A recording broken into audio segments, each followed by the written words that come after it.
Salut, on va parler de l'histoire du Moyen-Orient ancien ici. Donc là, vous pouvez voir les premières sorties hors d'Afrique. Voilà, donc directement, c'est fortement associé à Natufian. On y reviendra pour... Ok, il y a Think Africa qui donne une très belle vision de Natufian, vous pouvez y aller. Comme vous pouvez le voir, là, le groupe E1B1 d'Afrique, c'est-à-dire, il est toujours présent jusqu'au néolithique. Il est toujours bien présent jusqu'au néolithique. Et comme vous pouvez le voir, Enki already came down à ce moment. Après la fin du néolithique, il y a eu le chalcolithique. Et c'est là où ça a commencé à s'harmoniser avec les autres rapports venus du nord, genre Anatolie et puis d'Iran. C'est là où la région du Levant, elle a commencé à s'harmoniser et à être, à intégrer beaucoup plus d'autres peuples, on va dire.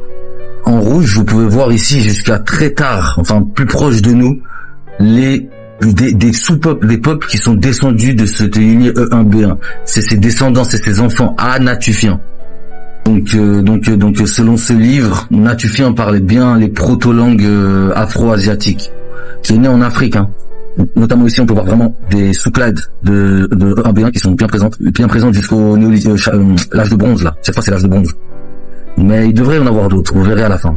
Donc ils disent que Ebla et Alak, les populations, hein, il faut rajouter du Natufien ou quelque chose de plus ancestral pour que les modélisations marchent. Donc il y aura toujours un tiers de Natufien. Le Natufien, il est pas encore parti, ses gènes sont encore là. Bon, là, je vous laisse découvrir ce qu'est Ebla. C'est intéressant parce que Ebla, à la fin, elle a été détruite par des peuples du Nord. Ebla, elle est vraiment dans les bails de premiers sémites. Elle est vraiment là-dedans. Regardez tous les livres qu'on a trouvés dedans. Même ça montre des liens en cunéiforme, en langue acadienne, je ne sais pas. Donc c'est vraiment, il y a vraiment beaucoup de choses assez surprenantes qu'on peut trouver là-bas. Le contenu des livres d'Ebla ou des tablettes ressemblerait à la Bible. Et donc Akkad et Ebla sont normalement les deux langues candidates pour être la première langue sémite reconnue, attestée. Voilà, donc moi j'ai essayé de condenser un maximum d'éléments pour bien vous faire comprendre qu'il y avait bien des peuples à origine africaine là-bas. Il y a ce qu'on pourrait appeler aussi presque des preuves picturales qui le décrivent, qui le montrent, notamment les bas-reliefs. Quand ils utilisaient de l'hématite et de l'ocre pour se peindre, c'est pas pour rien, je pense.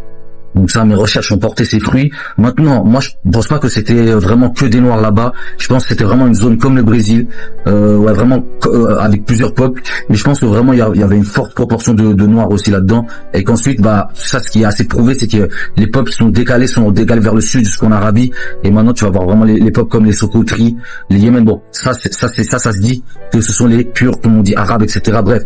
En tout cas, nous, on sait qu'il y a eu des lignées qui sont venues depuis le nord jusqu'au sud, qui sont revenus chez les Habesha. Je peux définitivement dire que une partie de mon haplogroupe vient de là-bas.